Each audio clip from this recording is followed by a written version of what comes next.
Middle east का तनाव अब दुनिया भर पर भारी पड़ने लगा है। स्ट्रेट ऑफ हॉर्मुज से आयात निर्यात प्रभावित होने से एलपीजी, कच्चे तेल समेत कई वस्तुओं की कीमतों में तेजी देखने को मिली है, जिससे दुनिया भर में खाने पीने की चीजें महंगी हो रही हैं, ऐसा बताया जा रहा है। संयुक्त राष्ट्र के खाद्य और कृषि संगठन FAO के अनुसार मध्य पूर्व के तनाव के कारण मार्च के महीने में दुनिया भर में खाने पीने की चीजों की कीमतों में बढ़ोतरी देखी गई। FAO ने बताया है कि इस महंगाई का मुख्य कारण युद्ध की वजह से ईंधन का महंगा होना है। बता दें कि FAO दुनिया भर में खाने पीने की चीजों की कीमतों पर नजर रखता है। UN की इस संस्था का कहना है कि मार्च के महीने में फूड प्राइस इंडेक्स 128.5 अंक पर पहुंच गया, जो कि फरवरी महीने के संशोधित स्तर के मुकाबले 2.4% अधिक है। मतलब साफ है कि इस साल फरवरी के महीने की तुलना में मार्च के महीने में वैश्विक स्तर पर भोजन महंगा हो गया। FAO का कहना है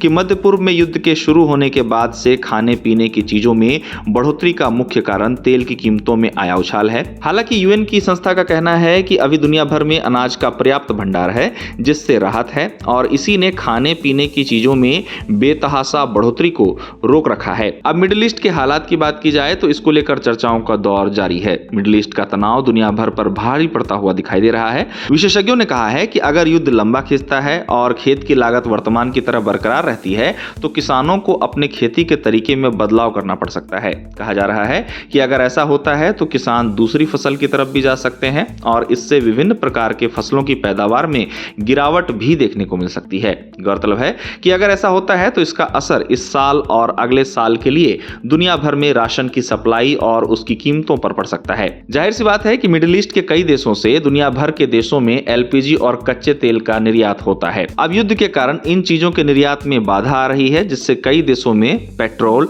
डीजल और LPG गैस की कीमतों में घरेलू और कमर्शियल स्तर पर तेजी देखने को मिल रही है। हाल ही में भारत में भी घरेलू और कमर्शियल स्तर पर LPG सिलेंडर की कीमतों में बढ़ोतरी देखने को मिली है। वहीं 4 से 5 किलो वाले छोटे गैस सिलेंडर, जिनमें 4 से 5 किलो गैस घरेलू दुकानों में किलो के हिसाब से भरा जाता है, उसमें भी तेजी देखने को मिली है। बताया गया है कि हाल ही के दिनों में इन दुकानदारों ने अब प्रति किलो गैस 200 से 400 रुपए प्रति किलो भरना शुरू कर दिया है। इससे मजदूर वर्ग जो कि अपने घर से बाहर रहते हैं, बाहर काम करते हैं, उनको खासा परेशानी का सामना करना पड़ा है और इसके कारण लोगों से बातचीत पर पता चलता है कि ऐसे मजदूर जो हैं वो जहां पंजाब और गुजरात जैसे राज्यों में काम करते हैं, वहां से कुछ संख्या में अपने घर लौटने को मजबूर भी हुए हैं। इसके साथ ही आपको बता दें कि LPG डिस्ट्रीब्यूशन नियमों में भी बदलाव देखा गया है। ईरान द्वारा स्ट्रेट ऑफ हॉर्मुज में नाकाबंदी से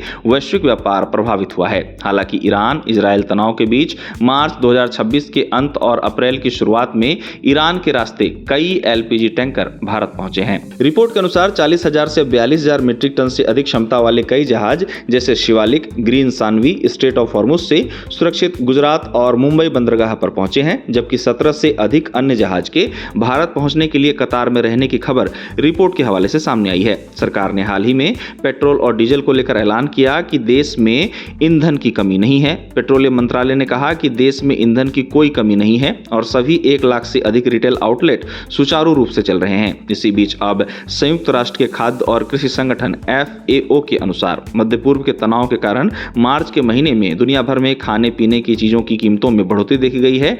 FAO ने बताया है कि इस महंगाई का मुख्य कारण युद्ध की वजह से ईंधन का महंगा होना है।